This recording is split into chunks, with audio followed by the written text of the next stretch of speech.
Samson se détourna pour voir le cadavre du lion, et voici, il y avait dans le corps du lion un essaim d'abeilles et du miel.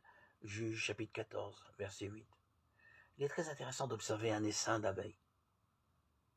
Elles peuvent vivre dans un arbre creux, dans une caisse en bois, ou même dans la carcasse d'un lion. Leur ville n'a pas de maire ni de directeur. Il n'y a pas de conseil municipal ni de chef politique. Bien qu'il y ait une reine, elle ne dirige pas les affaires politiques ni la destinée de la ville. Et pourtant, dans tout le royaume de la nature, on trouve difficilement une communauté plus efficace.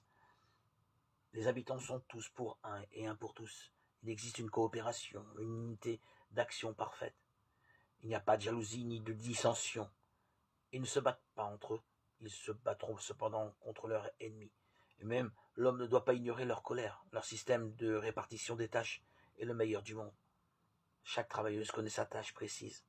Elle l'accomplit sans qu'elle lui soit désignée, ou qu'un ordre lui soit donné, car il n'y a pas de supérieur. Dans la cité des abeilles, il n'y a aucun problème de chômage. Peut-être Dieu veut-il, par l'exemple de ces petites créatures fascinantes, nous apprendre comment nous devons fonctionner dans les assemblées des saints. Le témoignage du Seigneur sera brillant et dynamique s'il y a unité et coopération étroite entre les croyants. Si nous reconnaissons que l'ennemi est le diable et non pas nos compagnons croyants, et si chaque membre du corps travaille selon les capacités que Dieu lui a données, à la différence des abeilles qui agissent par instinct, et sous l'action des phénomènes, nous avons un supérieur très réel et très précieux. Le Saint-Esprit est en nous et parmi nous pour glorifier Christ et pour nous guider dans toute la vérité. Quelle nourriture excellente!